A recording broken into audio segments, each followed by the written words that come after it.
दोस्तों नमस्कार। आज फिर आपके सामने हाजिर हूं व्याकरण का एक नया उपविषय लेकर के। समास। आज हम पढ़ेंगे समास किसे कहते हैं, समास के कितने भेद हैं, समस्त पद क्या है और समास का विग्रह किस प्रकार से होता है। अक्सर आपने देखा होगा कि समास में कभी पहला पद प्रधान होता है, कभी दूसरा पद प्रधान होता है और कभी कोई अन्य तीसरा पद प्रधान होता है। कभी दोनों ही पद प्रधान होते हैं, कभी पहला पद संख्यावाची होता है। तो आइए एक बार ध्यान दीजिए, ध्यान दें। पेट भरकर नियम के अनुसार अमृत की धारा तुलसी द्वारा कृत भारत का वासी गुण और दोष नर नारी चार भुजाएं हैं जिसकी पर्वत गिरी पर्वत को धारण करने वाला। यदि हम इन पदों पर ध्यान दें, पेट भरकर से एक नया पद बनता है भरपेट। नियम के अनुसार जब इसको हम संक्षिप्त करते हैं तो एक नया पद बनता है यथा नियम।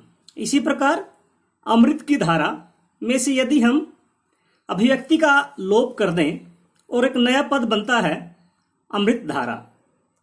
तुलसी द्वारा कृत से एक नया पद बना तुलसीकृत। भारत का वासी भारतवासी। गुण और दोष गुणदोष। नर नारी नर और नारी। चार भुजाएं हैं जिसकी चतुर्भुज। गिरी को धारण करने वाला कोई भी। आपने देखा, जब हम दो या दो से अधिक पदों को मिला करके एक नया पद बनाते हैं, जब हम दो या दो से अधिक पदों को मिला करके उसका संक्षेप करते हैं, उसको छोटा करते हैं, तो वह समास कहलाता है। समास दो शब्दों से मिलकर बना है, सम और आस, अर्थात आस पास। तो देखिए, समास का अर्थ है संक्षिप्त करना, योग, मेल। दो या दो से अधिक शब्दों से मिलकर बना संक्षिप्त शब्द या पद।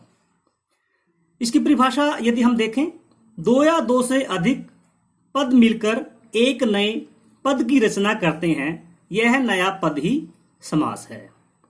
परस्पर संबंध रखने वाले दो या दो से अधिक शब्दों के मेल से बने स्वतंत्र शब्द को समास कहते हैं। जब दो या दो से अधिक शब्द या पद मिल जाते हैं और एक नए स्वतंत्र शब्द या पद का निर्माण होता है, वह समास कहलाता है। यहां पर हम शब्द और पद को समझने का प्रयास करेंगे।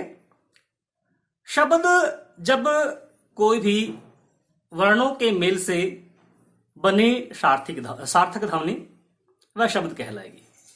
जब शब्दों को हम व्याकरण के नियमों के अनुसार प्रयोग करते हैं, वो शब्द पद बन जाते हैं।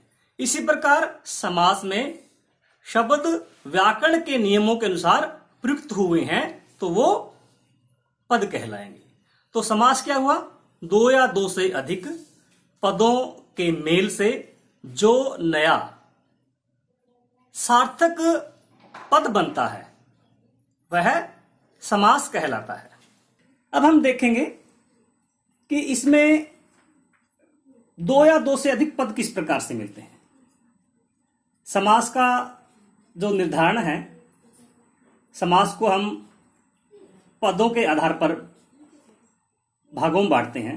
तो पद देखिए, पूर्व पद और उत्तर पद जन्म से लेकर, इसमें जो जन्म है या आजन्म है, आ में पूर्व पद है और जन्म में उत्तर पद है। इन दोनों को मिलाकर के समस्त पद बनाया गया है।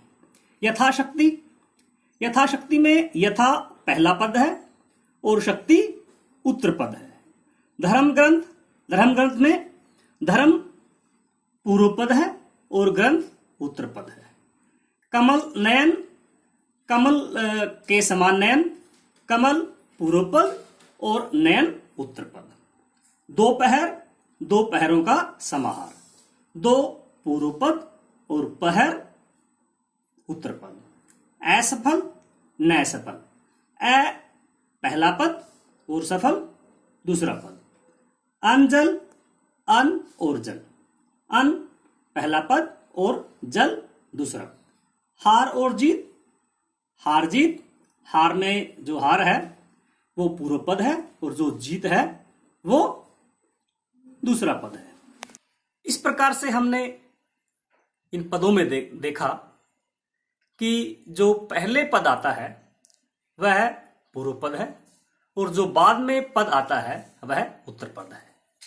आजन्म, आजन्म में आ पहला पद या पूर्व पद है। जन्म में जो जन्म है वह उत्तर पद या दूसरा पद है। इसी प्रकार हार जीत, हार जीत दो पद हैं। जो हार है वह पहला पद या पूर्व पद है, जो जीत है वह दूसरा पद या उत्तर पद है। इस प्रकार से जब हम इन समासों को अलग अलग खंडों में बांटते हैं वह समास विग्रह कहलाता है। अब हम बात करते हैं समास विग्रह और समस्त पद की। समस्त पद समास के नियमों से निर्मित शब्द समस्त पद या समासिक शब्द कहलाता है। जैसे चौराहा, पाठशाला, घनश्याम। समास विग्रह समस्त पदों को अलग अलग करके लिखना। जब समस्त पद के सभी पद अलग अलग किए जाते हैं तब उस प्रक्रिया को समास विग्रह कहते हैं। जैसे चौराहा समस्त पद है, जब हम इसको प्रसारित करके लिखते हैं, इसके जितने भी पद हैं उनको अलग अलग करके लिखते हैं तो वह समास विग्रह कहलाता है। चौराहा चार राहों का समाहार, पाठशाला पाठ के लिए शाला, घनश्याम घन के समान श्याम। दोस्तों, आज आपने समास के बारे में पढ़ा। समास क्या है, समस्त पद क्या है, समास विग्रह किसे कहते हैं। अगली वीडियो में हम पढ़ेंगे समास के भेद और उनका किस प्रकार से हम अलग अलग ढंग से विग्रह करेंगे। तो आज के लिए इतना ही काफ़ी। धन्यवाद।